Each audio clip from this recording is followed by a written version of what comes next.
Do you actually need to see opera to appreciate it? Not necessarily. Let me explain. When I first got into classical music, I was recommended this opera. Now, I'd avoided opera, mainly because I wasn't keen on the warbly style of singing.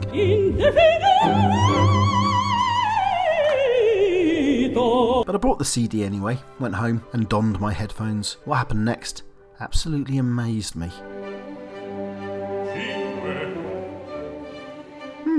Puzzling.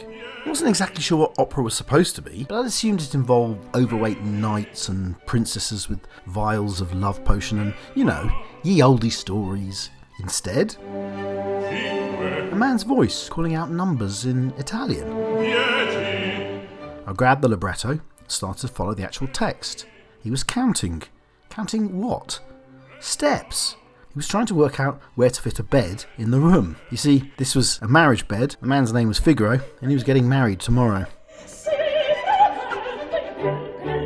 Susanna, his wife-to-be, calls out to him. She's trying on hats for the wedding and wants Figaro to notice, to pay attention. But he's involved in his counting about where to put a marriage bed. It felt mundane, everyday, and yet at the same time, naughty and bold. There's a genuine sexual undercurrent running through this scene.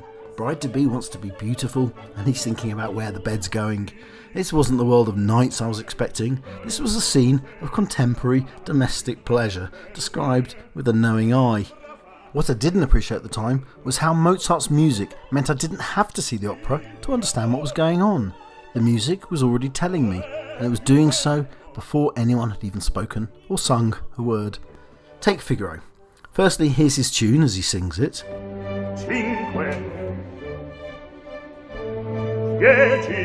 But hang on, what's happening deep down in the strings and with the bassoons? Remember, Figaro's measuring space for a bed.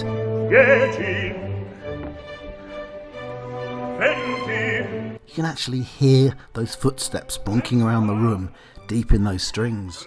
And then there's Susanna, represented by a different set of instruments. Firstly, more gentle scoring from the wind section, which is already a more feminine presentation of sound. And then there's this little flurry of strings, suggesting a little rush of emotion.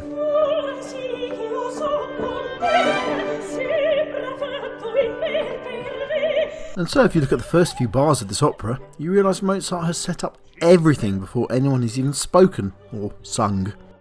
We begin with Figaro stomping around deep in the strings and the bassoons.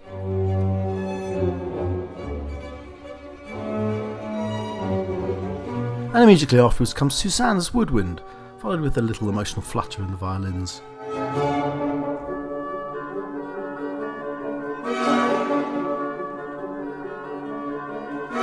Figaro and Susanna have already been presented to us in the music, and so, as the scene progresses, the couple comes together. Firstly, through Figaro singing Susanna's music, although now flipped with the strings playing the woodwind part, and the woodwind doing that flutter of the strings did before.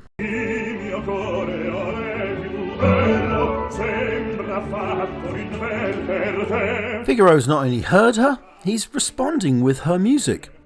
So Figaro is now representing Susanna's actual voice in song.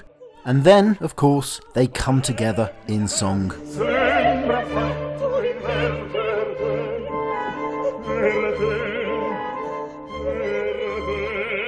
Figaro and Susanna have easily got over that slight domestic ruffle.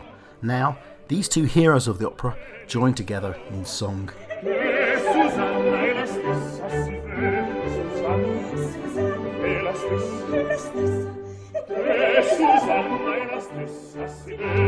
And Mozart, well, he really is the genius of opera.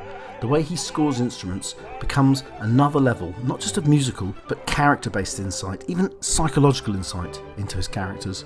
I've got to be honest, when I first started actually going to operas a few years later, as opposed to listening to them with my headphones, I was actually a little bit disappointed. Those magnificent large dramas that had been playing out in my head were reduced to rather rotund actors standing a little stiffly on a distant stage.